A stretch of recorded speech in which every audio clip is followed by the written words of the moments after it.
Hola, ¿qué tal? ¿Cómo estás? Dios te bendiga. Qué gusto poder saludarte. Qué gusto que estés acá. Y quiero darte la bienvenida a esta clase que vamos a topar en este momento, que es sobre la doctrina de la Trinidad. Pues sí, vamos a compartir esta enseñanza que en ocasiones ha causado cierta polémica entre muchas personas que de pronto eh, no han profundizado en un estudio en la palabra de Dios, y vamos a hablar un poquito sobre la Trinidad. Partiendo desde este concepto, Dios no es una creación. Dios no es una creación. ¿Por qué partimos acá? Porque Dios es un espíritu. Pero ahora, ¿qué sucede en esta parte?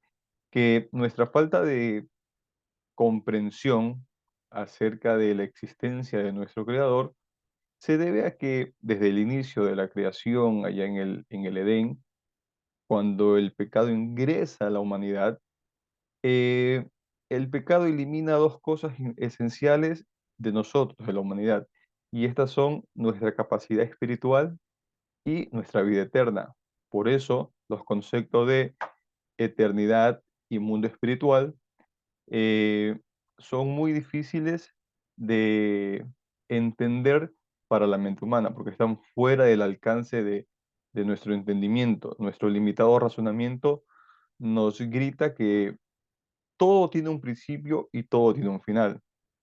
Pero naturalmente es así, porque lo que es materia tiene principio y tiene fin.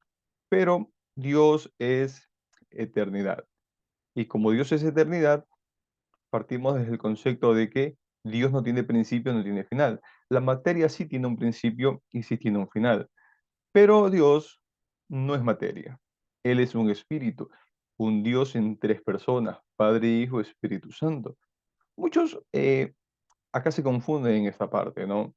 Dice, pero ¿cómo van a ser un Dios en tres personas? Pues sí, es sencillo de entenderlo. Es como cuando tenemos el agua, que se compone de tres estados, sólido, líquido y gaseoso. Entonces, si el agua está en estado sólido, como un cubo de hielo, deja de ser agua. No, nunca deja de ser agua, sigue siendo agua. O en su efecto, cuando está en su estado normal líquido, es agua. O cuando se evapora, o en el estado gaseoso, como sería en el tercer estado, sigue siendo agua. Entonces, nunca deja de ser agua. En ninguno de sus tres estados, sólido, líquido y gaseoso, siempre va a ser agua. Lo mismo pasa acá con Dios. Dios es un espíritu en tres personas. Se revela en el Padre, se revela en el Hijo y se revela en el Espíritu Santo. Entonces, los tres forman un solo Dios, manifestado en las tres personas de la eternidad, de la deidad, ¿sí? El Padre, el Hijo y el Espíritu Santo. Ahora, la doctrina de la Trinidad es esencial en la fe cristiana. Eh, Al mismo tiempo, es una de las doctrinas más difíciles de poder comprender, aunque los datos bíblicos que la apoyan abundan. Al trasfondo judaísmo o al trasfondo del judaísmo, del cristianismo, los primeros teólogos, y eso quiero que te quede bien claro, los primeros teólogos tenían grandes problemas con esta doctrina de la Trinidad. Tanto así que muchos negaron la tripersonalidad de la Trinidad. En cambio, otros negaron la plena divinidad del Hijo y del Espíritu Santo. Sin embargo, el primero que usó la palabra Trinidad fue Tertuliano, pero también sus explicaciones teológicas eran insuficientes y más bien subordinacionalistas, es decir, el Hijo y el Espíritu Santo no tienen la misma esencia que el Padre. Entonces, ¿qué sucede acá? Orígenes da incluso un paso más en esta dirección, eh, enseñando la subordinación del Espíritu Santo al Hijo en cuanto a su esencia divina. En cambio, otra escuela teológica, los monarquianistas, enfatizaron en la unidad de la deidad, hasta el punto de que negaron la existencia de las tres personas separadas. Eh, por otro lado, hubo los que enfatizaban que la diversidad de Dios o enfatizaban en la diversidad de Dios, dejando al lado su unidad y llegaron a tener posturas tristeístas que luego la Iglesia empezó a formular la doctrina de la Trinidad recién en el siglo cuarto en los concilios de Nicea en el 325 y Constantinopla en el 381 después de Cristo. Correctamente, ahora ya se habla de un solo Dios que subsiste en tres personas. Durante y después del tiempo de la Reforma, no hay cambios significativos en la doctrina de la Trinidad. Tal como fue definida en los dos concilios anteriores mencionados, Nicea y Constantinopla, queda ya estipulado esta doctrina o esta forma de manifestación de Dios en el Padre, en el Hijo y en el Espíritu Santo. Pero hay muchas pruebas de la Trinidad o de esta doctrina trinitaria. La doctrina de la Trinidad es una doctrina revelada en la palabra de Dios, en donde, aunque hay ciertas razones filosóficas para poder apoyar la idea de un ser divino multipersonal, aparte de la palabra de Dios, no podríamos tener ninguna certeza de su existencia en una forma trinitaria. En el Antiguo Testamento mm, no contiene una revelación plena de la existencia trinitaria de Dios, pero indica claramente esta dirección. Algunos versículos hablan en plural, como por ejemplo Génesis 1:26 y Génesis 11:7. También podemos ver algunos versículos en donde el ángel del Señor es identificado como el Señor y a la vez distinguido de él.